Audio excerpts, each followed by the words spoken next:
Praise the Lord. प्रभूच्या नावाला धन्यवाद देतो मी की देवबाप्पांनी सुंदरशी वेळ दिलेली आहे की पुन्हा एकदा तुमच्या परिवारामध्ये देवाचं गौरव आत्म्याने आणि खरेपणाने व्हावं आणि देवबाप स्वर्ग सोडून आज तुम्हाला भेटण्यासाठी या जागेत या घरात आलेला आहे. म्हणून आपण प्रभूचं आगत स्वागत प्रार्थनेने करूया. सुरुवातीची प्रार्थना करा बंधू.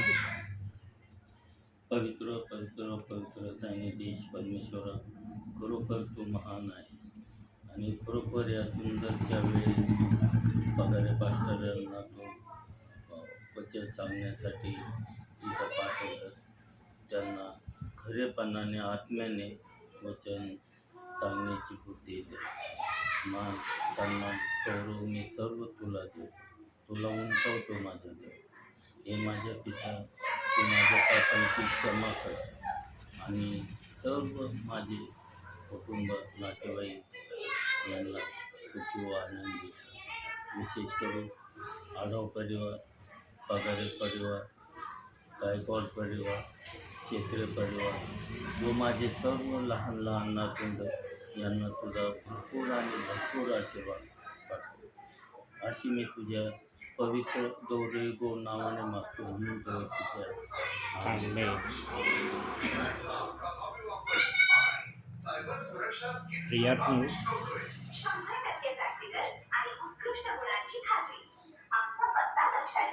Balaji computer education, Balaji colony, Ambikanagar, Kelgaon. प्रियांनो, देवबाप येण्याच्या अगोदर काही घटना होणं गरजेचं आहे आणि त्या घटनांच्या झळा सगळ्यांना बसणं पण गरजेचं आहे. परंतु ह्या झळा काही दिवसापुरत्या आहेत, काही मिनिटापुरत्या आहेत, तासापुरत्या आहेत.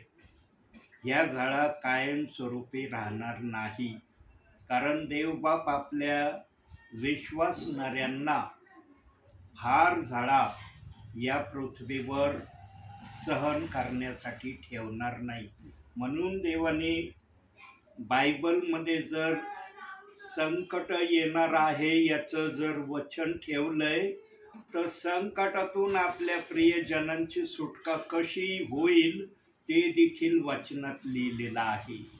परंतु ही सुटका सर्वांना साधणं शक्य होणार नाही. काही जणच या सुटकेमध्ये प्रभूच्या नजरेमध्ये योग्य ठरणार आहेत. आणि मत्तेचा 24वा अध्याय अतिशय महत्त्वाचा अध्याय देवबाप्पाने बायबलमध्ये अंतिम समयाचे इशारे, अंतिम समयाच्या घटना. प्रियांनो, त्या अध्यायामध्ये जवळपास सर्व काही या पृथ्वीवर जे होणार आहे ते मनुष्याला न पसंत पाडणारं होईल याविषयीचं त्या अध्यायामध्ये बहुसंख्य ठिकाणी सांगितलेलं आहे. आणि त्याच अध्यायामध्ये आमच्या सुटकेचा मार्ग देखील देवबाप्पाने सांगितला आहे. एका वचनात संकटाविषयी आहे, तर एका वचनामध्ये आम्हाला संकटातून सुटण्याचा मार्ग आहे. आणि ते दोन वचनं मत्ते 24व्या अध्यायामध्ये कुठं दिलेत? 21वं वचन आणि 22वं वचन. या दोन वचनांमध्ये दोन घटना देवबाप्पाने सांगितल्या आहेत. एका घटनेमध्ये संकट येण्याविषयीचं आहे, तर एका वचनामध्ये आम्ही संकटातून कसे सुटणार त्याविषयी सांगितलं आहे. परंतु संकटातून सुटण्यासाठी आम्हाला या अंतिम समयामध्ये काही गोष्टी प्रभूच्या सानिध्यामध्ये राहून आम्हाला ते प्रभूला दाखवणं गरजेचं आहे. केवळ प्रभूला दाखवणं गरजेचं आहे. आणि प्रभूला तेच आवडतं. जे वचनाप्रमाणे आहे. देव बाप्पाला वचनाप्रमाणाशिवाय दुसरं काही एक आवडत नाही. म्हणून देव बाप्पाने स्तोत्र संहिता 138:2 वचनामध्ये सांगितलंय की मी माझ्या वचनाला सर्वात मोठं प्राधान्य दिलंय. असे तऱ्हेचा शब्द त्या वचनामध्ये देव बाप्पाने आमच्यासाठी ठेवलाय. प्रियांनो, अंतिम समय हा संकटाचा जरी समय आहे, पण हाच अंतिम समय आम्हाला सुटका देणारा पण समय आहे. पण या सुटका देणाऱ्यांमध्ये आणखी कोणाकोणाचे नाव जोडले जाणार आहे, ती प्रक्रिया व्हावी म्हणून सेवकाचं आजही परिवारामध्ये सेवेला पाठवणं प्रभू मान्य करतोय. ज्या दिवशी प्रभू ठरविन ना की आता माझ्या सेवकांना सेवकाई करायला जाणं मी बंद करायची इच्छा ठेवतो, तेव्हा कोणताही सेवक जगाच्या पाठीवर तुमच्याकडे प्रार्थनेला येणार नाही. आणि मग विश्वासणाऱ्यांना आठवण येईल त्या समयामध्ये, अरे XYZ पाळक तर कधी फोन करून येत नव्हते, त्यांचं येणं अचानकपणे व्हायचं. अरे आता त्या पाळकांनी आमच्याकडे यावं, अचानकपणे यावं, आम्ही त्या पाळकाचं स्वागत करण्यासाठी रेडी तयार आहोत. पण त्या समयामध्ये अचानकपणे सेवेला येणारा देवाचा सेवक येणं बंद होईल. कारण वरून फर्मान जर निघलं ना की सेवकांना सेवकाई करायला मी जाण्यास थांबवित आहे, तेव्हा सेवक कधीच सेवेला जाणार नाही. आणि एखादा सेवक जर म्हणन ना, जरी बंद झालंय फर्मान मी जाईन, बुद्धीने तुम्हाला काही एक सेवा करता येणार नाही. प्रियांनो, देवाचं वचन आत्म्याचं वचन आहे. आत्म्याच्या वचनासाठी आत्म्याचीच भाषा बोलणारा आत्मा सेवकाजवळ असला पाहिजे. जोपर्यंत आत्मा या पृथ्वीवर आहे तोपर्यंत सेवा आहे. जेव्हा प्रभू या आत्म्याचं बोलणं सर्वांच्या मुखातून थांबवणार आहे, तेव्हा सेवकाला, विश्वासणाऱ्यांना, सिस्टरांना आपल्या बुद्धीच्या सामर्थ्याने काही एक करता येणार नाही.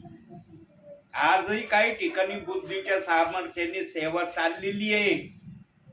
असं म्हणता येत नाही की आज बुद्धीच्या सामर्थ्याने सेवा चाललेली नाही, परंतु ती सेवा यशस्वी सेवा नाही. जी आत्म्याची सेवा आहे त्या सेवेला देव बाप्पाची मान्यता आहे. म्हणून योहान 3:27 वचनात सांगितलंय, वरून दिल्याशिवाय आम्हाला काही मिळत नाही. वरून आम्हाला भेटलं पाहिजे. प्रियांनो, जोपर्यंत वरून आम्हाला भेटत राहील तोपर्यंत प्रभूचं कार्य या पृथ्वीवर विश्वासणाऱ्यांमध्ये, चर्चमध्ये प्रभू करून घेणार आहे. प्रियांनो, हा अंतिम समय आम्हाला एका गोष्टीचा जवळून इशारा देण्याच्या प्रक्रियेमध्ये आहे. अतिशय जवळून हा अंतिम समयाचा समय आम्हाला एक बोध आणि इशारा देत आहे. आणि जे वचन आता आपण पाहणार आहोत तेच वचन आपल्या संदेशाचं आहे. तर काढूया आपण स्तोत्र संहिता 50 त्याचं 23वं वचन. जो आभार रूपी यज्ञ करतो तो माझे गौरव करीतो, आणि जो आपला मार्ग नीट ठेवितो त्याला मी ईश्वरकृत तारण प्राप्त करून देईन. प्रियांनो, अंतिम समयामध्ये आमचा मार्ग आम्हाला नीट करायचा आहे. आमच्या मार्गाकडे आम्हाला अंतिम समयामध्ये विशेष करून लक्ष द्यायचं आहे. अंतिम समय देव बाप्पाने शेवटच्या प्रक्रियेचा समय सर्व विश्वासणाऱ्यांसाठी, सेवकांसाठी ठेवलेला आहे. आणि अंतिम समयामध्ये देवबाप आपल्या नावामध्ये ज्यांना ज्यांना देव बाप्पांनी घेतलं आहे, ज्या ज्या मुखाने येशू प्रभू आहे असं कबूल केलंय, त्या प्रत्येक विश्वासणाऱ्याकडे, सेवकाकडे देव बाप्पाची एकच अपेक्षा असणार आहे. देव बाप्पन एक अपेक्षा आपल्या विश्वासणाऱ्यांकड आणि सेवकांकड करत आहे, आणि ती इच्छा आम्ही पूर्ण करणारे व्हावं अशी देव बाप्पाची आज इच्छा आहे. काय इच्छा आहे देव बाप्पाची? काय देव बाप्पाला हवंय?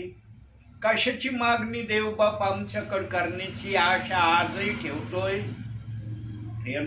आज वचनाला जे दोष लावण्याची प्रक्रिया या जगात आली ना, जेव्हा पण आली ना, आणि जेव्हापासून ही प्रक्रिया आली आणि जेव्हापासून या प्रक्रियेप्रमाणे सेवक आणि काही विश्वासणारे एका वचनाला दोष लावण्याची प्रक्रिया जे करत आहे, ही प्रक्रिया बंद व्हावी ही सर्वात मोठी इच्छा अंतिम समयामध्ये आमच्या प्रभूची आहे.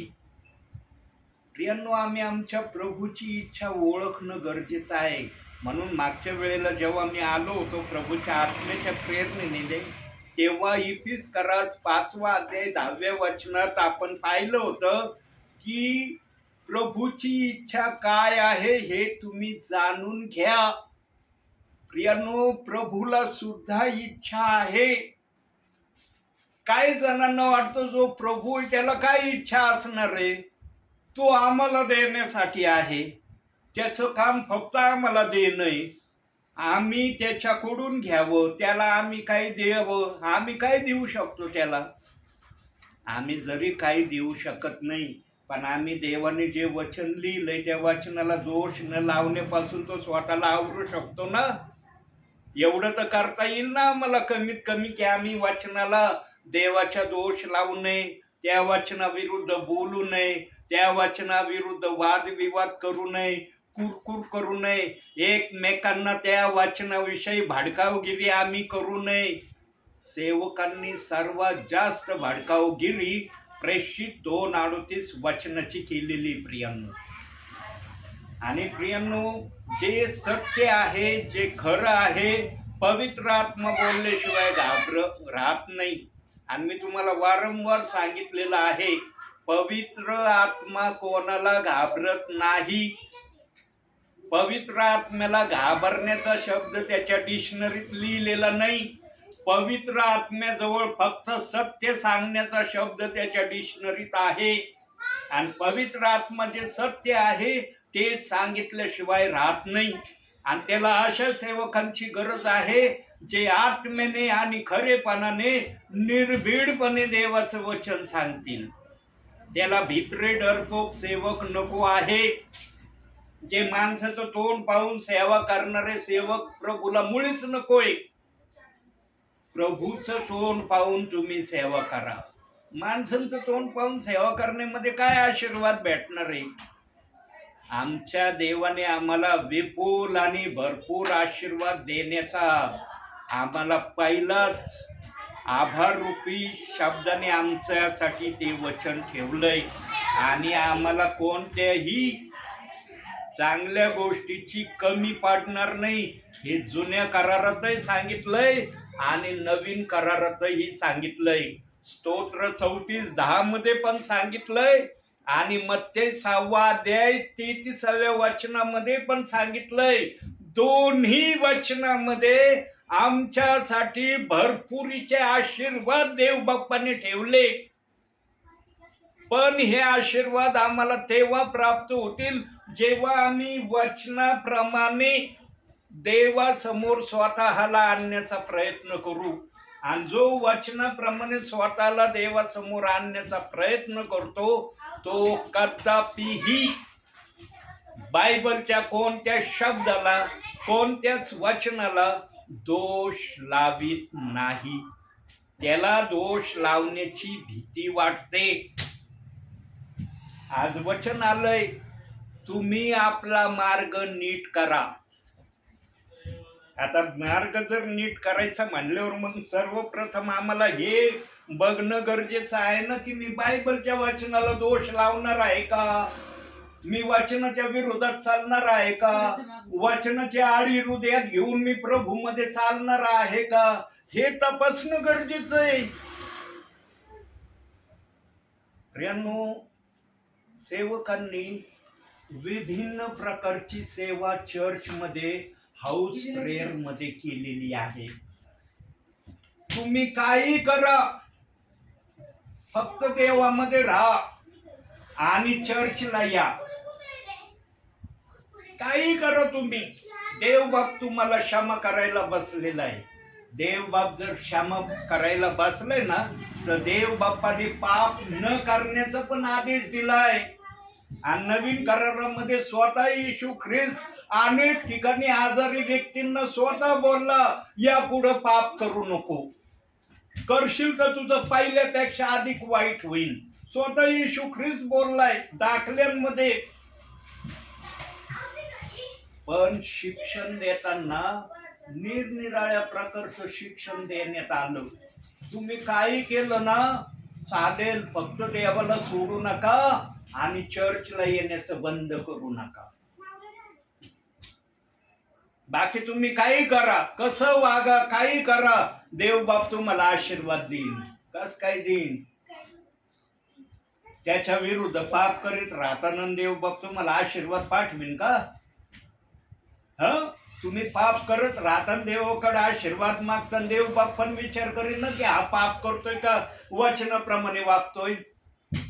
जर पाप करण्याविषयी देवबाप एवढा कठीण आहे तर वचनाला दोष लावण्याविषयी किती कठीण असन?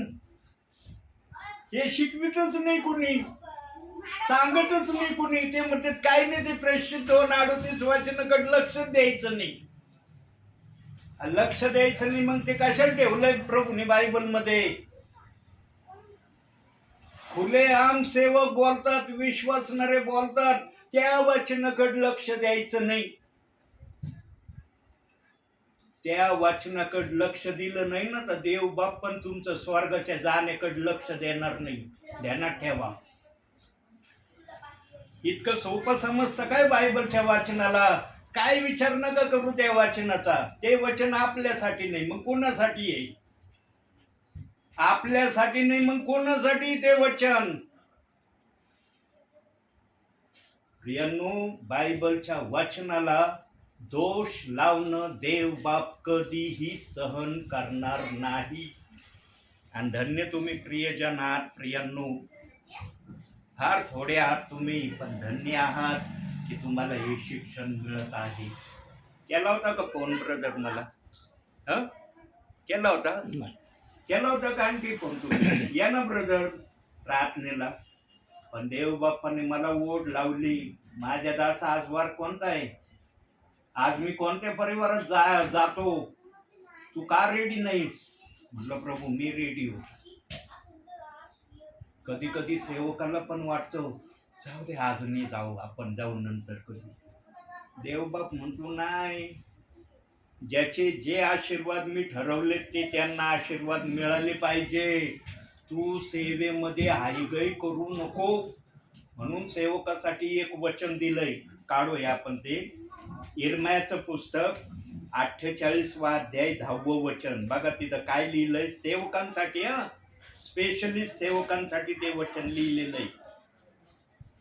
48वा अध्याय 10वं वचन वाचतो.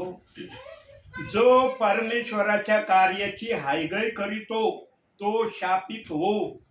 जो रक्तपातापासून आपली तलवार राखितो तो शापित हो. सेवकाला सेवकाईमध्ये हायगई करण्याची देव बाप्पाने परवानगी दिलेली नाही. तुम्ही डिसिजन घ्यायचं नाही प्रभूची सेवा मी कधी करणार आहे. प्रभूला डिसिजन घेऊ द्या की त्याला आमच्याकडून सेवा कधी करून घेण्याची इच्छा आहे. तुम्ही प्रभूला चालवू नका, प्रभूला तुम्हाला चालवू द्या.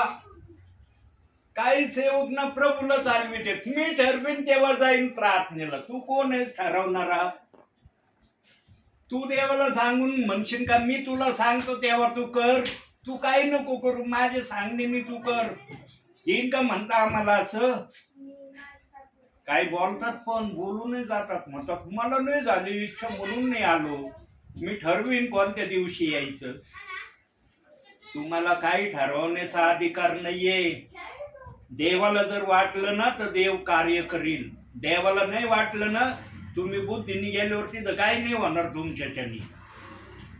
जिथं देवाची उपस्थिती आहे, आत्म्याची उपस्थिती आहे, तेथे मोकळीकता आहे, तेथं सर्व काही गोष्टी करायला आत्मा समर्थ आहे. जिथं आत्म्याची उपस्थिती नाही, जिथं प्रभू उपस्थित नाही, तिथं काही होऊ शकत नाही. ही काळ्या दगडावरची पांढरी रेष आहे प्रियांनो. सेवा मनुष्याच्या इच्छेने नाही, सेवा प्रभूच्या इच्छेने झाली पाहिजे. आज ही देवबाप आपल्या इच्छेने सेवा करण्याची अपेक्षा ठेवत आहे. कठीण दिवस सुरू झालेत ना? कळतंय ना तुम्हाला की कठीण दिवस कसे सुरू झालेत? आहे ना मनामध्ये? याच्यापेक्षा कठीण दिवस येणार आहेत. इथं फक्त प्रस्तावना सुरू झाली. हे प्रस्तावनेचं पान आमच्या समोर आलेलं आहे. अजून तर वाचनाचा दुष्काळ यायचा आहे, पाण्याचा दुष्काळ यायचा आहे, अन्नाचा दुष्काळ यायचा आहे. त्यात प्रक्रिया नाही आल्या अजून. आमोस 8:11 मध्ये सांगितल्या त्या प्रक्रिया अजून आल्या नाही, येणार आहेत त्या. पण त्या प्रक्रिया येण्या अगोदर आम्ही जगात राहतो किंवा नाही याची शंका आहे. कारण त्याने आपल्या निवडलेल्या प्रियजनांना इतक्या मोठ्या झळा न देण्याचं ठरवलेलं आहे. एवढ्या मोठ्या झळेमध्ये निवडलेले प्रियजन कदापि राहणार नाही. म्हणून मत्ते 24 अध्याय 22 वचनात सांगितलंय, निवडलेल्यांसाठी ते दिवस कमी करण्यात आले आहे. आणि निवडलेले कोण आहे ते फक्त प्रभूला माहित आहे. तुम्ही आपल्या मुखाने नका म्हणू मी निवडलेला आहे. तुमच्या म्हणण्याला काही महत्व नाही. देव बाप जर म्हणतो ना हा निवडलेला आहे तर महत्व आहे तुमचं. आज हर विश्वासणारा हर सेवक स्वतःला निवडलेला म्हणतो. वचनाला दोष लावत नाही ना, त्याचा शब्द प्रभूसाठी योग्य आहे. म्हणून याकोब 1:22 मध्ये सांगितलंय, वचनाप्रमाणे आचरण करणारे असा, केवळ ऐकणारे असू नका. आशाने तुम्ही स्वतःची भुलवणूक करता. वचनाप्रमाणे आचरण करणारा कधी वचनाला दोष लावित नाही. ही आहे आत्म्याची भाषा. आत्म्याची भाषा ना आत्म्याप्रमाणेच आहे. आज वचनाला दोष लावून काही जण सेवक म्हणतात स्वतःला, काही जण विश्वासणारे म्हणतात. देव बाप कधीही वचनाला दोष लावणं बर्दाश्त करणार नाही. इथूनच तो सांगत आहे सेवकाच्या मुखातून की मला वचनाला दोष लावणं मान्य नाही.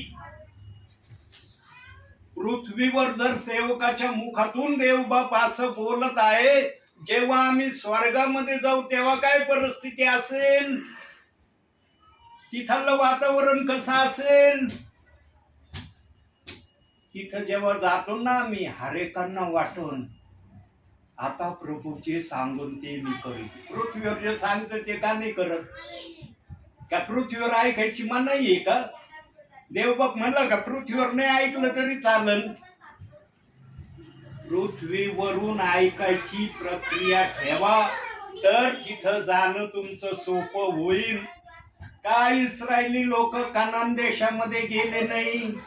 2 शिवाय 3 का कनान देशात गेला नाही?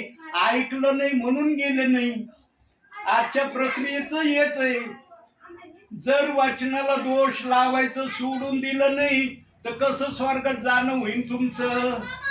देव विचारणं करीन का नाही? पृथ्वीवर माझ्या वचनाला दोष लावित होता का? वचनाविरुद्ध बोलत होता का? वचनाविरुद्ध कुरकुर करत होता का? इतरांना वाचनाविषयी भडकावगिरीने सांगत होता का की हे वचन पाळू नका, हे वचन ऐकू नका, या वचनाप्रमाणे करू नका? बोलत होता का विश्वासणाऱ्यांना? आम्हाला जरी या गोष्टी माहिती नाही, देवाने प्रत्येकाच्या जीवनाच्या पुस्तकात लिहून ठेवलंय. ज्याने कुणी प्रेषित 2:38 वचनाविषयी अपशब्द काढलाय ना, तो शब्द प्रभूने लिहून ठेवलाय त्यांच्या जीवनाच्या पुस्तकात. म्हणून मत्ते 12 अध्याय 36 वचनामध्ये सांगितलंय, तू जो व्यर्थ शब्द बोलशील त्याचा हिशोब न्यायाच्या दिवशी घेतला जाईल. न्यायाच्या दिवशी प्रभू विचारणार आहे. सर्वप्रथम प्रभू विचारणार आहे, वाचनाला दोष लावला का तू? इथं जशा पळवाटा काढल्या जातात ना, दोष लावित असले तरी सेवकाला नाही ना, आम्ही वचनाला दोष नाही लावित, आम्ही नाही बोलत वचनाविरुद्ध. सेवकाच्या मन धरणीसाठी काही जण बोलून जातात असं, पण देवाला रिअल माहिती तुम्ही दोष लावता किंवा नाही. म्हणून अंतिम समयामध्ये सुधारण्याची शेवटची संधी देव बाप्पाने दिली की अंतिम समयात ऐका. प्रियांनो, एलियाचं ज्यांनी ऐकलं ना, त्यांचं कल्याण झालेलं आम्ही जुन्या करारात पाहतो. एलियाने ज्यांना आशीर्वाद दिला ना, ते आशीर्वादितच झाले, आणि ते टेम्पररी आशीर्वादित नाही झाले. टेम्पररी आशीर्वाद नाही दिला एलियाने की मी तुम्हाला टेम्पररी आशीर्वाद देऊन जातो. सारफत येथील विधवेला जो आशीर्वाद दिला ना, असा आशीर्वाद दिला, फक्त एक चांदकी करण्यापुरतं पीठ आणि तेलाच्या कुप्पीमध्ये फक्त त्या भाकरी पुरतं तेल होतं. आणि ती सारफत येथील विधवा म्हणली पण त्या दासाला, आम्ही एवढी भाकर खाणार आणि मरून जाणार. पण एलिया म्हणला, त्याच भाकरीतून मला दे थोडं. जी भाकर तू खाणार आहेस, आपल्या मुलाला देणार आहेस ना, त्याच भाकरीतून मला दे. मला देशील तर बघ काय होईल तुझ्या जीवनात. सारफत येथील विधवेने विचार केला, अरे एक चांदकी आहे, आम्ही माय लेक खाणार आहे, त्याच्यात हा तिसरा आलाय, याला कस काय द्यायचं? तिने मन कठीण नाही केलं. तिने सर्वप्रथम देवाच्या दासाला एलियाला दिलं, नंतर त्यांनी खाल्लं. जेव्हा एलियाने ती भाकरीचा एक घास खाल्ला, त्याच्या पोटामध्ये ती भाकर गेली, तेव्हा एलिया म्हणला, तुझ्या तेलाच्या कुप्पीला आणि तुझ्या पिठाच्या काठवटीला मी आशीर्वाद देतो, हे कधीच संपणार नाही. अख्खा दुष्काळ गेला पण त्या सारफत येथील विधवेच्या पिठाच्या काठवटीतलं पीठ गेलं नाही आणि तेलाच्या कुप्पीमधलं तेल गेलं नाही. आणि ज्या काटक्यावर ते भाकरी तिने केली होती, त्या काटक्या देखील संपल्या नाही. कारण पीठ आणि तेल जर आहे तर त्याला काटक्या पाहिजे ना, आग पाहिजे ना जाळण्यासाठी. ती आग देखील विझली नाही. त्या काटक्या रोज येत होत्या आणि ती विधवा त्या काटक्यावर रोज भाकर करत होती आणि मुलाला खाऊ घालीत होती, स्वतः खात होती. प्रियांनो, एलियाने आपल्या भावी जीवनामध्ये सर्वांचं कल्याण केलं, हेच देव बाप्पाला सांगायचंय. या अंतिम समयामध्ये जे आत्म्याने खरेपणाने सेवक येतात आणि वचनातून सांगतात, त्या सेवकांची पण हीच अपेक्षा आहे. पण एलिया संदेष्टा होता, संदेष्टाचा दर्जा एलियाला होता. आम्ही सेवक या नात्याने देव बाप्पाची सुवार्ता आपल्यापर्यंत सांगत आहोत. आणि आमच्या सुवार्ता सांगण्याचं टार्गेट काय आहे? बायबलच्या कोणत्याही वचनाला दोष लावू नका. जर तुम्ही दोष लावणारे असाल तर विचार करा, देवाच्या सानिध्यात जा, देव बाप्पाला विचारा की मी प्रभू एका वचनाविषयी संशयात आहे, एका वचनाविषयी मी संभ्रमामध्ये चाललेलो आहे, एका वचनाविषयी माझ्या मनामध्ये पुष्कळशा शंका आहेत, मी काय करू प्रभू, तू सांग मला.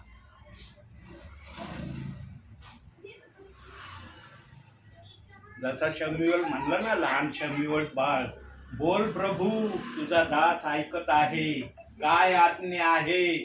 एलीने जसं शम्युएलाला सांगितलं की आता जर तुला आवाज आला ना तर फक्त म्हणायचं काय आज्ञा. प्रियांनो, आम्ही पण देव बाप्पाचे जर विश्वासणारे त्याचे वारस आहोत, पुत्र आहोत, कन्या आहोत, तर आम्हाला पण देव बाप्पाला विचारायचा अधिकार आहे.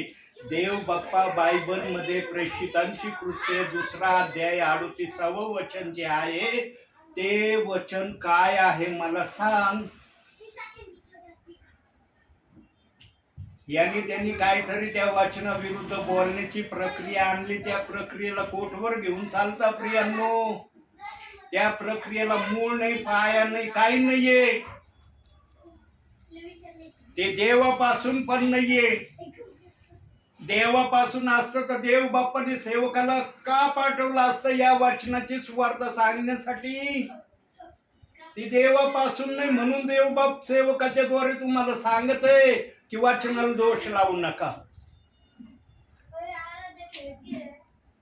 जे ऐकतील ना ते स्वर्गामध्ये राज्य करताना पाहतील. आणि तिथं गेल्यावर कळन, अरे पृथ्वीवर ऐकलं आमचं खरोखर चांगलं झालं, कल्याण झालं. जर पृथ्वीवर आम्ही ऐकलं नसतं, मन कठीण केलं असतं तर माहित नाही माझं स्वर्गामध्ये जाणं झालं असतं का नसतं. त्या समयामध्ये ना अनेक भिडीच्या भिडींना देवबाप स्वर्गापासून बाजूला करणार आहे. नका, तुम्ही नाही ऐकलं पृथ्वीवर, जिथपर्यंत माझ्या दासाला मी पाठवित होतो हे वचन सांगण्यासाठी, ज्या ज्या परिवारात मी माझ्या दासाला पाठवित होतो, काही जणांनी तर माझ्या दासाला प्रार्थनेला यायसाठी तुम्ही बंद करून टाकलं. येऊ नका आमच्याकडे प्रार्थनेला, तुमची काही गरज नाही आमच्या परिवारात येण्याची. हे वचन आम्हाला ऐकायचं नाही, या वचनाला आम्हाला स्वीकारायचं पण नाही. सेवक काय बोलत नाही. सेवकाला माहिती मी कोणाचं वचन सांगतोय, मी कोणाची सेवा करतोय, सेवकाला माहिती आहे. इथं मनमानीचं जे वागणं, मनमानीचं बोलणं ना, वरती हिशोब आहे त्याचा. वरती देव बापी विचारणार आहे, माझ्या सेवकाला काय बोललास, काय म्हणलास, माझ्या घरी येऊ नको प्रार्थनेला, तुला प्रार्थनेला यायची काही गरज नाही आमच्या घरी, बोललास ना माझ्या सेवकाला. जेव्हा तू असं बोलला ना, ते तू सेवकाला नाही बोलला, मला बोलला. कारण त्या सेवकाच्या मुखातून मी बोलत होतो. मी सर्व समर्थ देव बोलत होता त्या मुखातून. तो सेवक फक्त शरीराने येत होता, आत्मेने मी काम करत होतो त्या सेवकाच्या हृदयातून. सेवकाला ना आज फार हलक्यामध्ये घेतलं जातंय प्रियांनो. काही जण तर सेवकाला किंमत पण देत नाही. रस्त्याने जर चालले ना, एखादा विश्वासणारा जर भेटला तर प्रेज द लॉर्ड करत नाही, प्रेज द लॉर्ड करत नाही. पाहिलं का असं तोंड फिरविते. स्वतः या दासाने अनुभवलंय, मी स्वतः साक्षीदार आहे. मी माझ्या जीवनात जो अनुभव घेतलाय तोच सांगतोय. मला इतरांचा अनुभव माहिती नाही. माझा अनुभव मी सांगतो प्रभूच्या उपस्थितीमध्ये, की मी रस्त्याने जर का चाललो तर काही विश्वासणारे मला भेटले ना तर प्रेज द लॉर्ड नाही करत. अहो, सेवकाचा इतका सन्मान तुम्ही करत नाही. तुम्हाला प्रेज द लॉर्ड म्हणण्याची इच्छा होत नाही सेवकाला. तुम्हाला वाटतं सेवकानेच म्हणावं आम्हाला प्रेज द लॉर्ड. सेवकाचा सन्मान विश्वासणाऱ्याला करायला सांगितलंय बायबलच्या वाचनाने. तो त्याचा हकदार आहे. सेवकाचा सन्मान झालाच पाहिजे. किती सन्मान चाललाय आज? चाललाय का सन्मान सेवकाचा? सेवक आला तर काय जण ओझवाळ आल्यासारखं वाटतं. अरे बापरे, आता परिवारात आले, आता बसावं लागन, ऐकावं लागन, हे म्हणते तसं करावं लागन. यानो इथं जे तुम्ही झळा खाताना त्याचं फळ वरती तुम्हाला भेटणार आहे. चांगल्या प्रतीचं फळ भेटणार आहे. हलक्या प्रतीचं फळ नाही, चांगल्या प्रतीचं फळ. आणि तेव्हा कळलं तुम्हाला की पृथ्वीवर सेवकासाठी आम्ही जे केलं तेच आम्हाला काय प्रभू आशीर्वादाने प्रतिफळ देत आहे. खरंच सेवकाच्या विरोधात बोलणं म्हणजे प्रभूच्या विरोधात बोलणं आहे. ध्यानात ठेवा ही बात. कधी सेवकाला कोणत्याच अपशब्दाने दुखवू नका. कोणत्याच दुखवू नका. कारण त्याला जर दुखवलं ना तर प्रभूला तुम्ही दुखवलंय इनडायरेक्टली. कारण सेवक प्रभूच्या नावाने आलाय. प्रभूंनी त्याला पाठवलं म्हणून तो आला ना, तर त्याला काही गरज नाही तुमच्याकडे येण्याची. त्याच्या माग स्वतः इतका व्याप आहे, इतका त्याला परेशानी येते त्याच्या माग. त्याच्या परेशानीतून तो बाहेर सुटण्यासाठी देव बापाकडे मध्यस्थी करतो की प्रभू मी परेशानीमध्ये आहे. कोणता सेवक म्हणू शकत नाही आजच्या समयाला मी परेशानीमध्ये नाही. पण देवाची कृपा आमच्या बरोबर आहे. म्हणून पावलाला तो म्हणला होता माझी कृपा तुला पुरे आहे.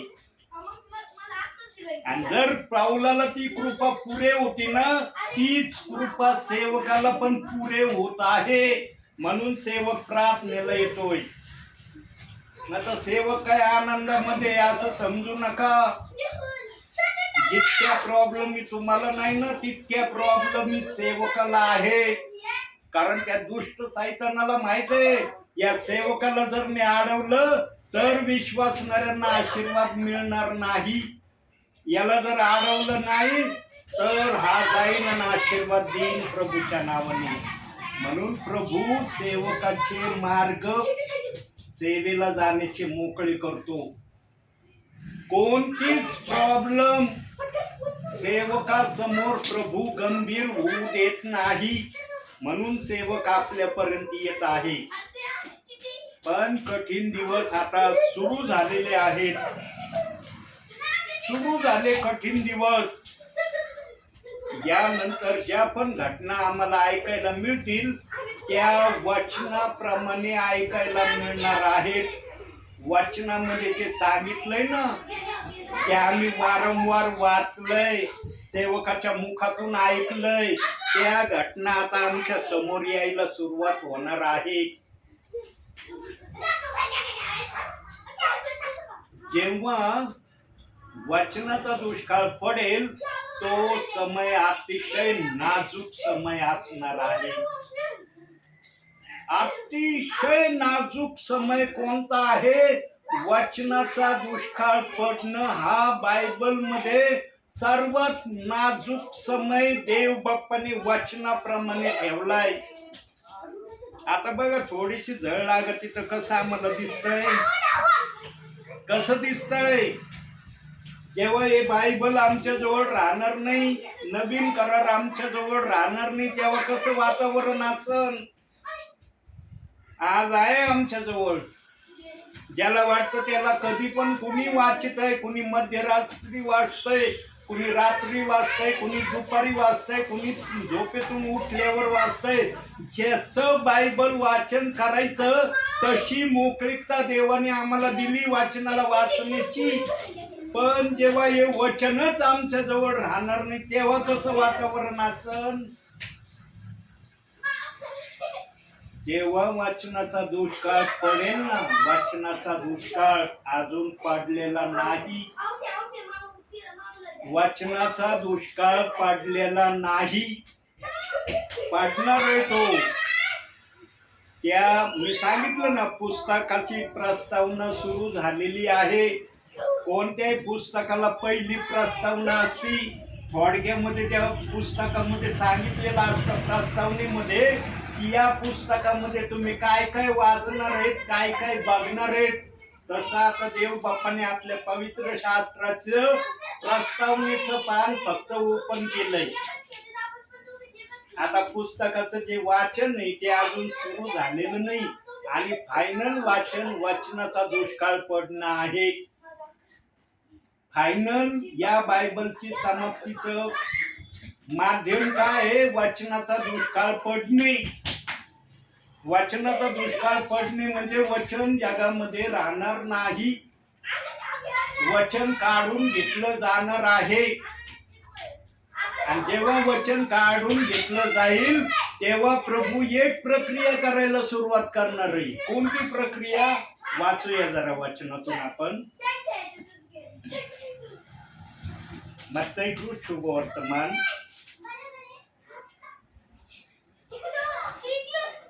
24वा अध्याय 22वे वचन. आणि ते दिवस थोडे केले नसते तर कोणाही मनुष्याचा निभाव लागला नसता, म्हणून निवडलेल्यांसाठी ते थोडे केले जातील.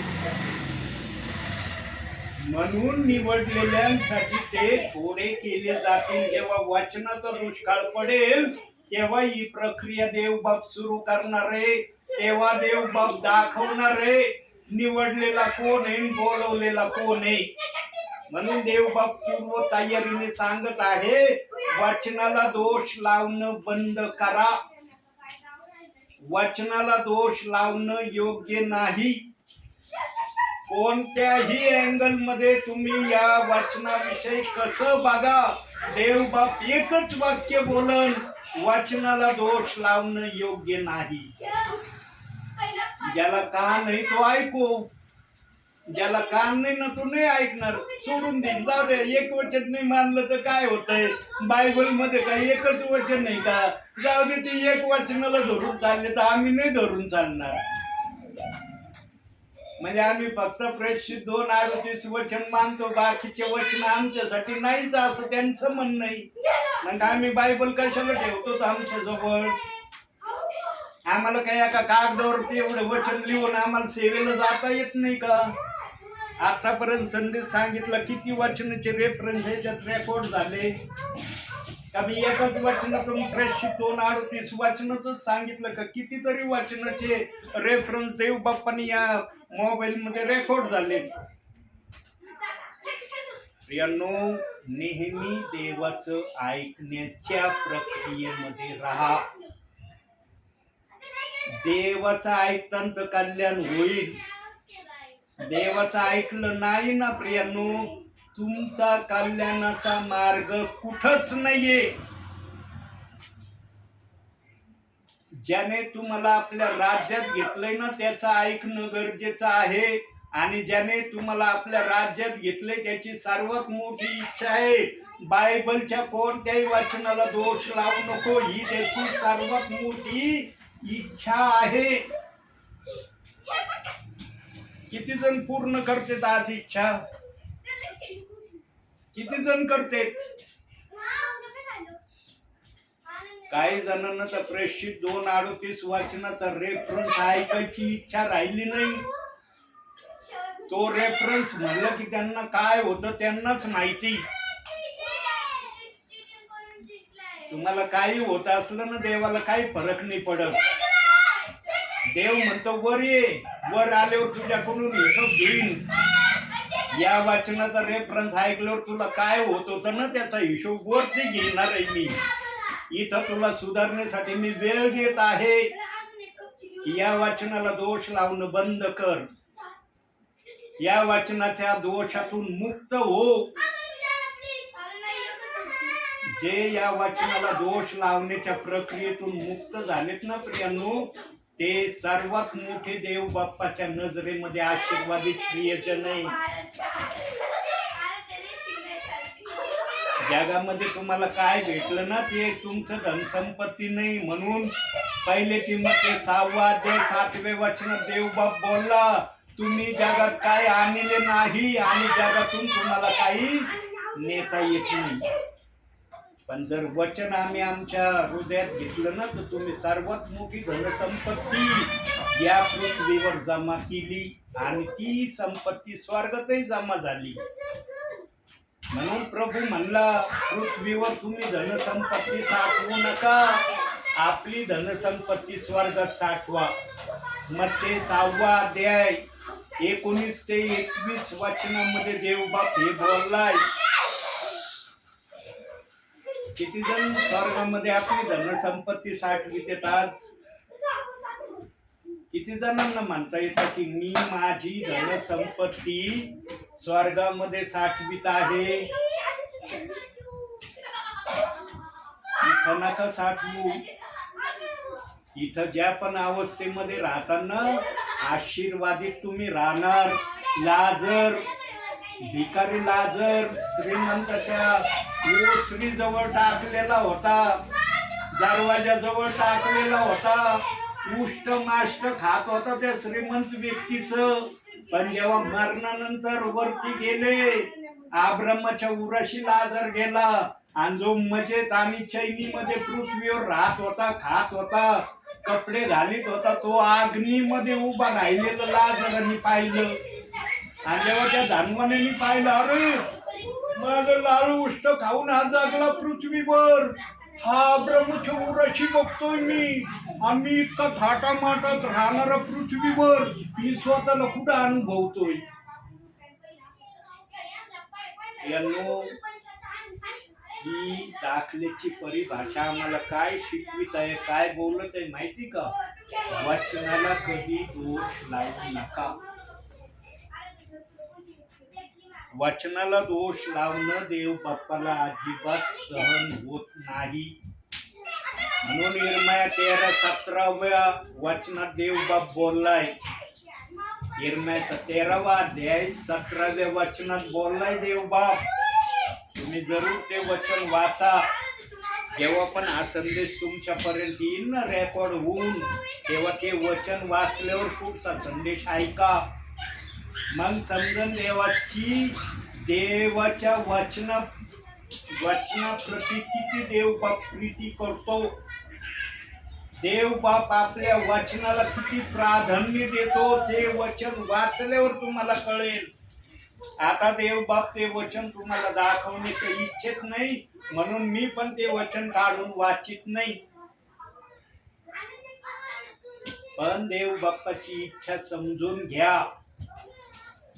आम्हाला जर नीटनेटकं आमचं जीवन बनवायला देव बाप्पाने सांगितलंय ना, तर त्याला काही अटी आहेत वचनाच्या. आता काही वचनाच्या अटी आपण बघूया. जाऊया जरा पुस्तकामध्ये. आपण पहिली अट बघूया. आपण एफिसकरास पत्र 4था अध्याय 23वे वचन. तर तुम्ही आपल्या मनोवृत्तीत नवे व्हा. जर आम्हाला आपला मार्ग नीट करायचा आहे, तर आमचं मन आम्हाला नीट करायचंय, शुद्ध करायचंय, पवित्र करायचंय, व्यवस्थित करायचंय. आमच्या मनाला, आमच्या मनामध्ये वचनाचा दोष राहता कामा नये. वचनाचा दोष काढून टाकणं याला मनाचं नवीकरण करणं देवबाप म्हणतो. जे वचनाला दोष लावित नाही त्यांनी या वचनाप्रमाणे आपलं मन नवीन केलं आहे असं देवबाप म्हणतो. म्हणजे आज वचनाच्या दोषामध्ये त्यांनी विचार करा. देवाचं वचन तुमच्या समोर देवाचा आत्मा ठेवीत आहे प्रियांनो. हे तुम्ही लिहिलं नाही, मी लिहिलं नाही, देवाने लिहिलंय. आणि तो काय म्हणतो, तर तुम्ही आपल्या मनोवृत्तीत नवे व्हा. म्हणजे आमचा जुना जो काय वाईट स्वभाव आहे तो काढून टाकायचा आणि या नवीन स्वभावाला धारण करायचं. आणि नवीन स्वभाव जेव्हा आम्ही धारण करू, तो नवीन स्वभाव वचनाला दोष लावण्याची प्रक्रिया कधी ठेवत नाही. त्याला वचनाला दोष लावणं मान्य होत नाही. हे झाली पहिली शर्त. दुसरी शर्त बघूया. एफिसकरास पत्र 4थाच अध्याय 15वं वचन. दुसरी शर्त. तर आपण प्रीतीने सत्याला धरून मस्तक जो ख्रिस्त त्याच्या परिमाणाप्रमाणे सर्व प्रकारे वाढावे. म्हणजे वचनाची वृत्ती आमच्या मनामध्ये वचनाने आम्ही वाढत चालायचं. म्हणून तुम्हाला सांगतो मी नेहमी 24 तासात एक अध्याय जरूर वाचत जा, एक पॅरेग्राफ जरूर वाचत जा, म्हणजे तुम्ही वाचनात वाढत जाणारे प्रियजन बनतान. किती वेळ लागू त्या वचन वाचायला प्रियांनो, वेळेकडे बघू नका, टाइम लावून नका बघू. एवढ्या टाइमात जर वाचन झालं तर ठीक, नाही झालं सोडून द्यायचं. वाचनासाठी थोडासा वेळ द्या प्रियांनो. जगातल्या गोष्टीसाठी आम्ही किती किती तास वेळ देतो. इथं करतो का आम्ही मोजमाप की या किती तास चालले जगातल्या गोष्टीसाठी? तिथं नाही मोजमाप केला जात की मी किती घंटे देतो जगातल्या गोष्टीसाठी. पण प्रभूच्या गोष्टीकडे आलं ना, मग टाइम घडीकडे बघायचं. हा टायमर लावलाय मी, या टायमर मध्येच माझं झालं पाहिजे सगळं काही. प्रभूसाठी वेळ द्या प्रियांनो. कमीत कमी एक अध्याय वाचणारे तरी विश्वासणारे बना देवाच्या नजरेमध्ये. कुठे जरी तुम्हाला नाही पाहत, पण तो स्वर्गातला प्रभू पाहिल. अरे खरोखर माझ्या दासाने आत्म्याने खरेपणाने सांगितलं, एक अध्याय वाचत जा. माझे काही विश्वासणारे मी पाहतोय खरोखर एक अध्याय वाचतात ते. फक्त वेळेचं बंधन लावू नका, एवढ्या वेळेतच मी करीन. देवाच्या कामासाठी वेळ लावू नका, जगाच्या कामासाठी वेळ लावा, देवाच्या कामासाठी वेळ नका लावू. आता हा अंतिम समय अशा प्रकारे आलाय आणि ज्या घटना आमच्या समोर सध्या येऊ राहिल्या त्यांनी तरी सावधान व्हा. जर कोणत्याच गोष्टीने सावधान नाही झाले तुम्ही, देव म्हणशील तू कशाने सावधान झाला नाही. तुला सावधान करण्यासाठी काय सांगायला पाहिजे होतं मी? आमच्या बुद्धीला किती सहन होत ना ते प्रभूच्या आत्म्याला कळतं. म्हणून वचनात तशी तरतूद देव बाप्पाने ठेवली वचनामध्ये. वर्णन न करे. वचनामध्ये तशी तरतूद ठेवली. जे ऐकतील त्यांचं कल्याण होईल. जे ऐकणार नाही ना, स्वर्ग हे शेवटचं ठिकाण आहे आमचं. स्वर्गात शिवाय दुसरं ठिकाण देव बाप्पाने ठेवलं नाही. इस्रायली लोकांना कानान हे ठेवलं होतं, आमच्यासाठी स्वर्ग हे ठेवलंय. स्वर्गात जायचं असलं तर देवाचं ऐकावं लागल आणि देव जे सांगतो ते करावं लागल. देवाची इच्छा वाचनाला दोष लावणं बंद झालं पाहिजे, झालंच पाहिजे. किती सेवेमध्ये मुरलेला असलं ना, त्यांनी वचनाला दोष लावणं बंद केलंच पाहिजे. ह्या देवाचा आदेश आहे, माझा आदेश नाही. म्हणून इर्मया 13वा अध्याय 17व्या वचनामध्ये तो आदेश देव बाप्पाने ठेवलाय. वाचा ते वचन, मग समजून देवाचा आदेश काय आहे आमच्यासाठी आणि देव बाप कसा त्या वचनातून बोललाय लक्षात येईन तुमच्या. जे सध्या तुम्ही ऐकत आहात ना, जे ऐकत आहात सध्या तुम्ही, ते पण देवाचंच आहे. पण ते वचनाला दोष लावून सांगितलं जात आहे. जो सेवक वचनाला दोष लावित नाही ना, त्याचं सांगणं एकदम 100% प्रभूच्या इच्छेप्रमाणे आहे. जो वचनाला दोष लावून सेवा करतो तो 50% देव बाप्पाचे खरं सांगणार आहे. 50% देवाच्या नजरेमध्ये तो दोषी आहे. देवाने आपल्या वचनाला सर्वात मोठं प्राधान्य बायबल मध्ये दिलंय आणि वचनासहित देव बाप्पाने सांगितलंय. स्तोत्र संहिता 138:2 वचनामध्ये देव बाप्पाने सांगितलंय, मी माझ्या वचनाला किती मोठं प्राधान्य दिलंय, किती आदर माझ्या वचनाचा मी केला आहे. देवाचं वचन असंच आहे का प्रियांनो? हलक्यामध्ये वचनाला घेऊ नका. देवाने मोठ्या कष्टाने वचन लिहिलंय आमच्यासाठी. देवाने काय काय विचार केला असं आत्म्यामध्ये हे वचन आमच्यापर्यंत आणण्यासाठी. केला का कधी विचार? एक वचन आहे का या बायबलमध्ये? एक वचन आहे? एवढं लिहिण्यासाठी पवित्र आत्म्याला किती कष्ट श्रम घ्यावे लागले असतील, केलाय का आम्ही विचार कधी? की पवित्र आत्म्याला एवढे वचन आमच्यापर्यंत पाठवण्यासाठी किती श्रम घ्यावा लागले असतील? काय काय प्रकाशन प्रत्येक वचनाचं पवित्र आत्म्याला दिसलं असेल? केलाय का आम्ही विचार? आम्ही फक्त विचार करतो, मी विश्वास ठेवला मी स्वर्गात जाणार. इतकं सोपं आहे का स्वर्गात जाणं? इतकं सोपं नाही स्वर्गामध्ये जाणं. वाचनाला धरून केलं तर सोपं आहे, वाचनाला धरून नाही केलं मग अवघड आहे. आणि देवबाप्पाला दिसतंय बरेच जण अवघडामध्ये आहेत, म्हणून सेवकाला पाठवितोय, जा माझ्या दासा सांग, मी तिथं बोलन तुझ्या मुखातून. त्यांनी ऐकलं, त्यांच्यासाठी मला आनंद होईल. नाही ऐकलं, वरती तर मी न्याय करायचं ठरवलेलंच आहे. त्या प्रक्रियेतून कुणी वाचणार नाही. दोन गोष्टी सांगितल्या, आता तिसरी गोष्ट दाखवतो. एफेसकरास पत्रच दुसरा अध्याय आणि 22वं वचन. तिथं काय म्हणतोय प्रभू बघा, त्यात तुम्हीही आत्म्याने देवाच्या वस्तीसाठी एकत्र रचिलेले आहात. कशासाठी रचिलेले आहात? आत्म्यासाठी. आमचं हे पापी शरीर स्वर्गात जाणार नाही. हे माती आहे, मातीला जाऊन मिळणार आहे, किंवा प्रभू आल्यानंतर हे शरीर हटवलं जाईल, आम्हाला एक नवीन शरीर देण्यात येणार आहे. हे शरीर, वास्तविक जे शरीर आहे ना आमचं, हे शरीर कधी स्वर्गात जाणार नाही. बायबलमध्ये याच्या वचनाचा पुरावा आहे.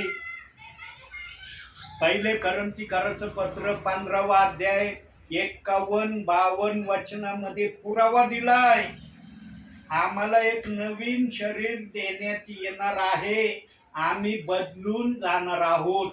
या शरीरामध्ये जो आत्मा आहे ना, या शरीरामध्ये, हे जे शरीर आम्हाला देवाने दिलंय, या शरीरातला आत्मा काढून घेतला जाणार आहे. नवीन शरीरामध्ये हा आत्मा जाणार आहे जेव्हा प्रभूचं येणं होईल तेव्हा. जर प्रभूच्या येण्यापर्यंत आम्ही जगात नाही राहिलो, आम्ही झोपी जर गेलो, तर आम्ही मग कबरेमध्ये विश्रांती घेणार आहोत.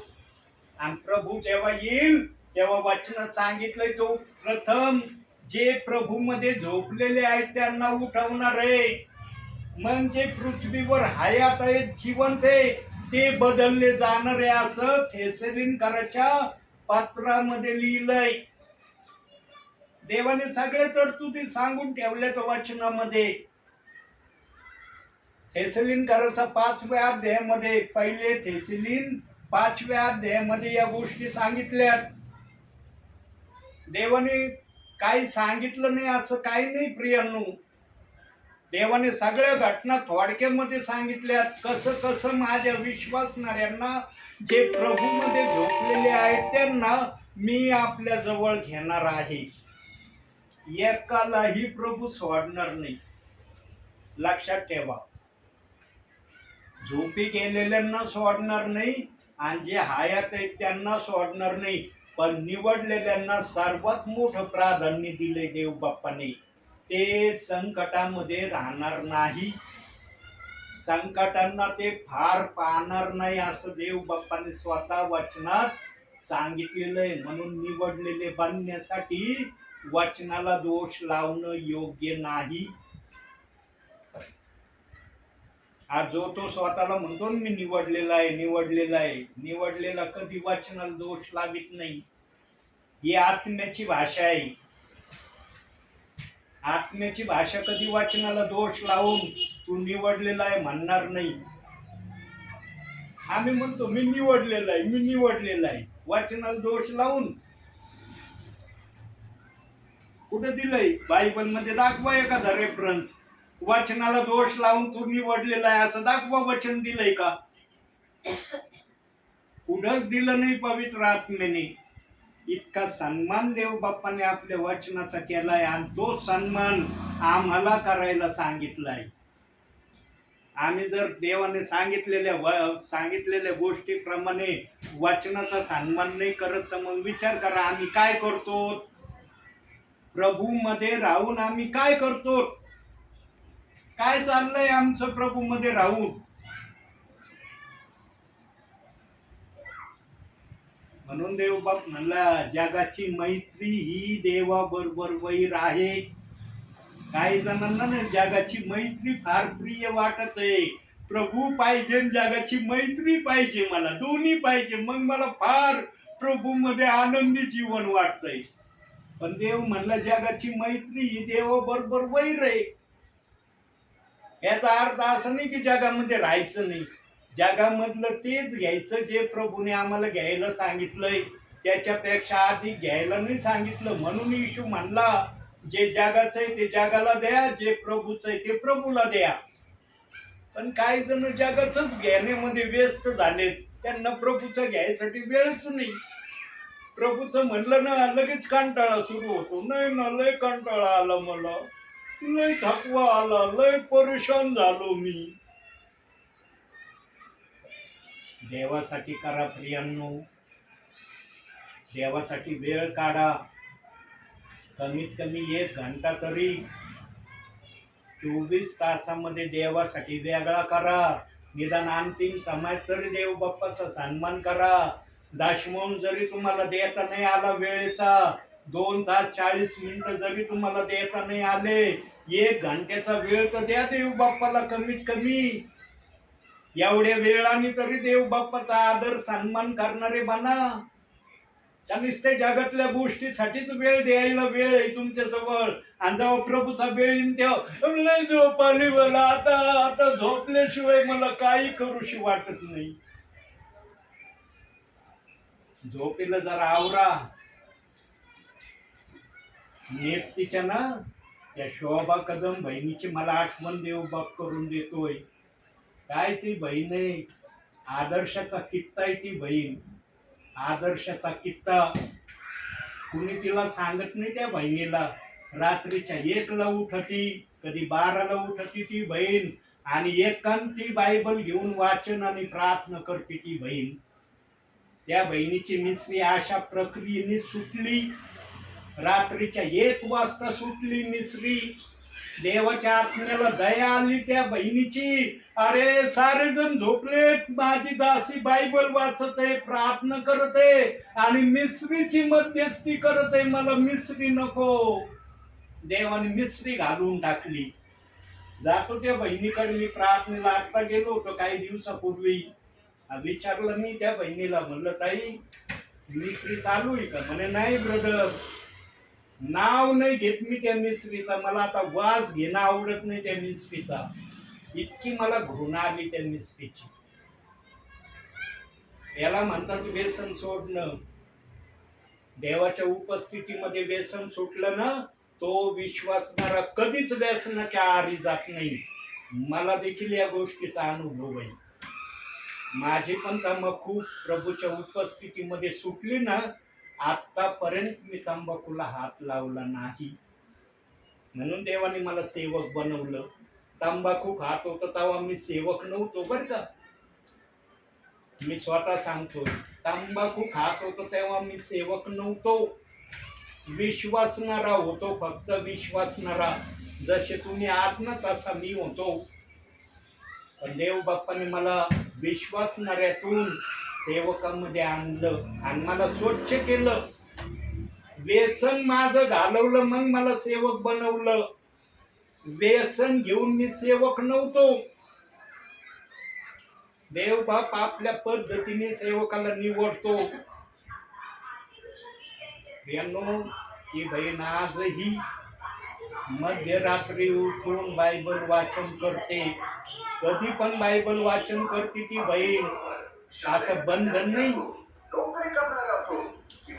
त्या बहिणीला, बंधन नाही की याच वेळेला उठ आणि त्याच वेळेला उठ. पवित्र आत्मा ज्या वेळेला उठवीन ना त्या बहिणीला, ही बहीण बायबल घेऊन बसते, वाचन करते, प्रार्थना करते.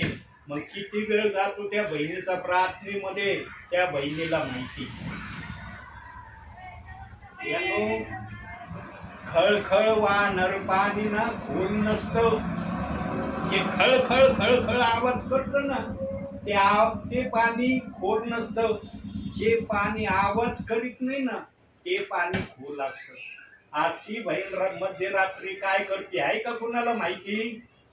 शोभा कदम ही बहीण मध्यरात्री उठून काय करते आहे का माहिती मला? त्या बहिणीने मला सांगितलं म्हणून मला माहिती झालं. आवाज न करणार पाणी ते, म्हणून आशीर्वाद आहे त्या परिवारामध्ये. आता तर मोठं घर त्यांनी स्लॅबचं बांधलंय आणि वरती मोठा प्रार्थना हॉल काढलाय त्यांनी, मोठा प्रार्थना हॉल.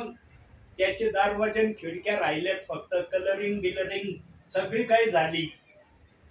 देवाचा सन्मान त्या बहिणीने प्रथम करायचं ठरवलं. वरती सेवकाला राहण्याची व्यवस्था पण त्यांनी केली.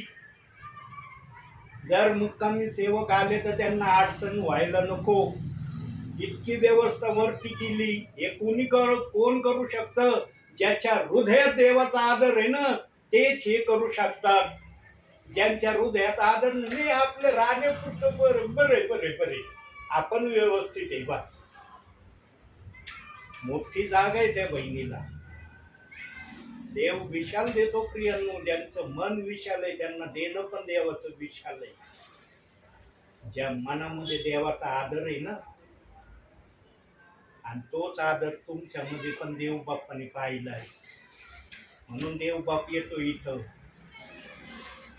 लक्षात घ्या, तुमच्या मनामध्ये 30% का होईना देवासाठी आदर आहे, म्हणून देवबाप येतो तुमच्याकडं. आज मला हलगजरीपणा आला होता, मला आज नाही जायचं, आपण जाऊन नंतर. देवबाप मला आजच जावं लागल, नंतर नाही आजच जावं लागल तुला. मला नको चालू तू, मी सांगन ते कर तू. गपचूप ऐकलं, निघालो. म्हणलं चल तो प्रभू, मी तू सांगतो तसंच करीन. देवाचा सन्मान करणं म्हणजे देवाचा आदर करणं आहे. आणि देवाचा आदर करणं म्हणजे देवाच्या संगतीमध्ये चालणं. आणि जो अशा प्रक्रियेने चालेल तोच वरती स्वर्गामध्ये प्रभू बरोबर राज्य करणारा आहे. बनायचं का नाही तुम्हाला प्रभू मध्ये, स्वर्गामध्ये राज्य करणार? विश्वास ठेवलाय, मी ठेवलाय, तुम्ही ठेवलाय. कशासाठी? स्वर्गात जाण्यासाठी. प्रभू माझं स्वर्गात येणं झालं पाहिजे. फक्त जाण्याचे परी वेगळे आहे. तुम्ही विश्वासणाऱ्याच्या माध्यमातून स्वर्गात, मी सेवक या नात्याने स्वर्गात. पण जाणं एकच ठिकाणी आहे ना, का वेगळं आहे? सेवकासाठी वेगळं आहे, तुमच्यासाठी वेगळं आहे. फक्त परी वेगळे आहे. तुम्ही विश्वासणारे, मी सेवक. बाकी ठिकाणी एकच आहे, ठिकाण बदली नाही. आणि त्या ठिकाणाला येण्याची अट आणि शर्त एक आहे. या बायबलच्या कोणत्याही वाचनाला दोष न लावणं ही अट आणि शर्त आहे. ही शर्त जे मान्य करीन त्याचं स्वर्गामध्ये जाणं फिक्स आहे. जगातले कुणी म्हणलं नाही जाणार हा स्वर्गात, तुम्ही नाही म्हणतात, देव आदराने घेईन स्वर्गात. वचनाप्रमाणे वागा, वचनाप्रमाणे राहा, वचनाप्रमाणे बोला, तर देवबाप तुमच्याकडे पाहून आशीर्वादित होणार आहे, प्रसन्न होणार आहे. आणि तो पण तुम्हाला भरभराटीचे आशीर्वाद द्यायला सुरुवात करणार आहे. नको आहेत का आशीर्वाद? सांगा. आता बसलात तुम्ही एकाग्रतेने, कशासाठी बसलात? देवाकडून आशीर्वाद भेटावा. देवबाप पण तुम्हाला निराश करणार नाही, आशीर्वादच देणार आहे. जराशी वाट बघा. अहो, स्वर्गात जाणं हे सर्वात मोठा आशीर्वाद आहे. याच्यासारखा आशीर्वाद कोणताच नाही, आणि याच्या पुढचा आशीर्वाद देवबाप्पाने ठेवला पण नाही. स्वर्गात जाणं हा सर्वात मोठा आशीर्वाद आहे सेवकासाठी, विश्वासणाऱ्यांसाठी. म्हणून देवबाप म्हणला, जगामध्ये क्लेश झाले ना, प्रभूच्या नावाने सहन करा. जळ खाण्यामध्ये फळ आहे. जळ खाल्ली तर फळ भेटन आणि चांगल्या प्रतीचं फळ भेटन, इथं भेटन, वर स्वर्गात पण भेटन. जर जळ खायला म्हणले ना, अरे लय जाळा लागत आहेत, नको मला जाळा, मग प्रभू पण विचार करीन याला जाळा नकोय. मग आशीर्वाद पण तसेच येणार आहेत, जशा झाडा येतील त्याप्रमाणे. म्हणून प्रियांनो, शेवटी एक वचन वाचतो आणि डोळे बंद करा. येथेच करायचंच पत्र काढूया.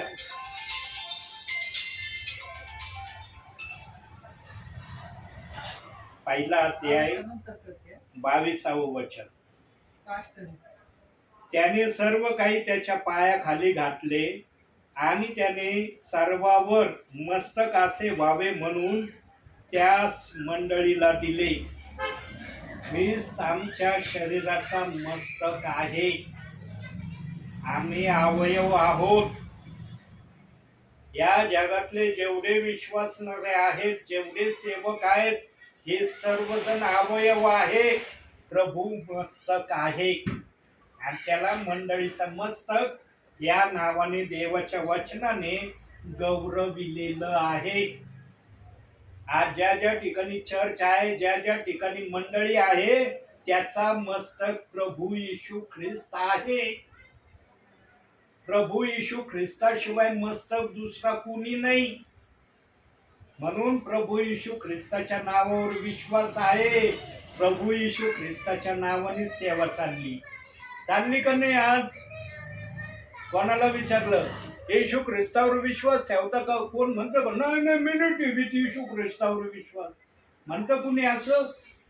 एकही विश्वासणारा असा नाही की तो म्हणत आहे की मी येशू ख्रिस्तावर विश्वास ठेवीत नाही. सगळेजण म्हणतात मी येशू ख्रिस्तावर विश्वास ठेवतो. मग येशू ख्रिस्ताच्या नावाने बाप्तिस्मा घ्यायलाच अडचण काय आहे? विश्वास त्याच्या नावाने, आशीर्वाद त्याच्या नावाने. मग लगे मग ते 28-19 वचन दाखवलं जातं. हे बघा ना, येशू काय म्हणला. मग प्रेषित 2:38 वचन कोण म्हणला? ते वचन कोण म्हणला? तिथं काय पेत्र आहे का देव? पेत्र साधारण व्यक्ती, प्रियांनो, साधारण व्यक्ती आहे. अनपढ, निरक्षर, मासे धरणारा व्यक्ती आहे. पण देवाची कृपा त्याच्यावर झाली म्हणून त्याला त्या वचनाची, देव बाप्पाने सेवा करण्याची आणि सांगण्याची संधी दिली. एवढीच पेत्राची भूमिका आहे. बाकीची सगळी भूमिका प्रभू येशू ख्रिस्ताची आहे.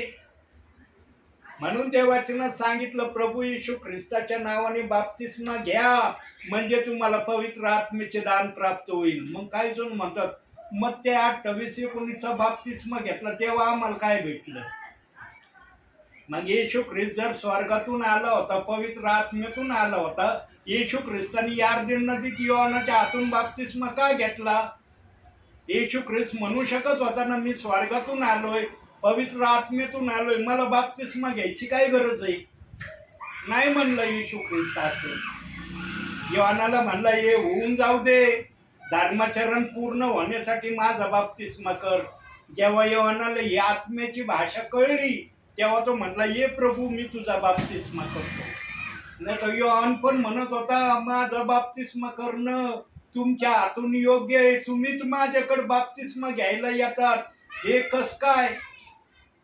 जेव्हा देवाने त्याला दाखवलं तेव्हा कळलं त्याला. लगेच त्यांनी बाप्तिस्मा केला येशू ख्रिस्ताचा. मग येशू ख्रिस्त स्वर्गातून आला होता, पवित्र आत्म्यातून आला होता तो एक, आणि बाप्तिस्मा झाल्यावर कबुतरासारखा आत्मा आला. येशू ख्रिस्तावर 2 आत्मे होते का? आणि बायबलचा आत्मा तर सांगतो 9 कृपादानाला 1 आत्मा चालवितो. प्रियांनो, देवाची भाषा देवाच्या इच्छेने समजून घ्यायचा प्रयत्न करा. देवाने 2 बाप्तिस्म्याचे वचन ठेवले, एक घ्यायला सांगितलं ना, कसा एक घ्यायला सांगितलं ते समजून घ्या. एक घ्यायला सांगितलं म्हणजे फक्त मग ते 28-19 घेतलं म्हणजे प्रेषित 2:38 काही नाही तुमच्यासाठी, ते वचनच नाही आमच्यासाठी, असं धरून चालू नका. ते देवाचंच वचन आहे, त्याचा सन्मान व्हावा ही देवाची इच्छा आहे. म्हणून प्रियांनो, देवाला विचारण्यामध्येच आमची धन्यता आहे. देवाकडूनच जाणून घेण्यामध्ये आमचं समाधान आहे. म्हणून मी नेहमी सांगतो, प्रेषितांची कृत्य 2 अध्याय 38 वचन वाचा, देव बाप्पाकडे प्रार्थना करा, देव बाप्पा हे वचन मला समजावून सांग. देव बाप तुमच्यावर प्रीती करणारा आहे, तू समजावून सांगन तुम्हाला हे वचन काय आहे. पेंटिकॉस्टच्या दिवशी पेत्राने काय हे वचन सांगितलं, कशासाठी सांगितलं, आणि हे जे वचन सांगितलंय कशा प्रकारे करायचं, सगळं देव सांगन. देवाकडचं ऐकवायचं दिलं सोडून, आणि माणसांनी जे काय आणलंय ना, ओनली जीसस अन खोटा संदेश त्यांना का जाणार, हे सोडून द्या. ते वचन सांगणारा कधी या प्रक्रियेचा नाही. जर तो त्या प्रक्रियेचा असताना देवाने त्याला सेवेसाठी पाठवलंच नसतं. देव म्हणला असतं तुझे नाव आहे, मी कशाला पाठवू तुला. प्रेषित 2:38 वचन सांगणारा स्वर्गाची वाट कशी आहे, स्वर्गात जाणं कसं आमचं संभव आहे, याचा पर्यायाचा रस्ता आहे.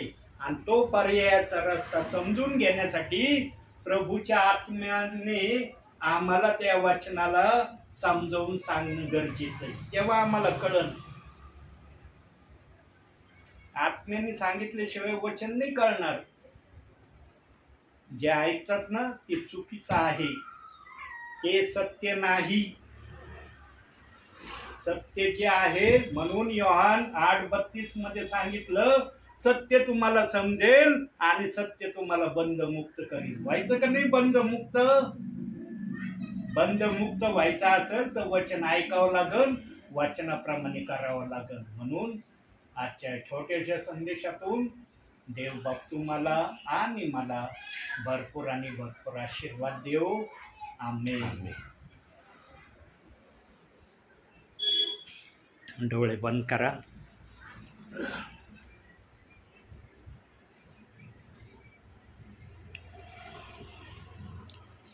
काही सेकंद आपण शांत राहूया प्रियांनो,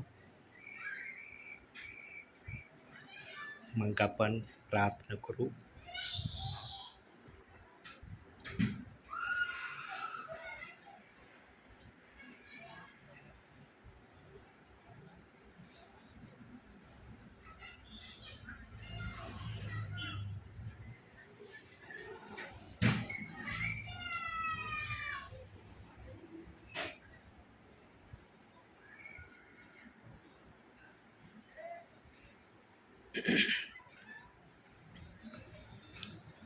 तूने सारी सृष्टि बनाई, तेरा है नील गगन, पंछी तेरा गुण ही गाते, गाता मेरा मन.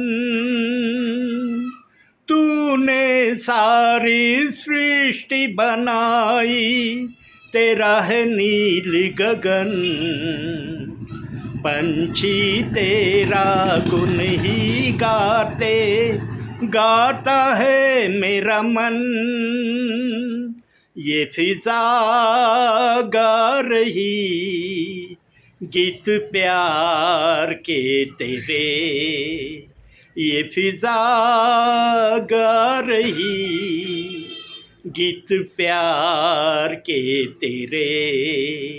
तेरी रचनाओं की महिमा को गीतों में ढाल के, तेरी रचनाओं की महिमा को गीतों में ढाल के, जिंदगी भर मेरे गाऊंगा गीत तेरे. जिंदगी भर मेरे गाऊंगा गीत तेरे.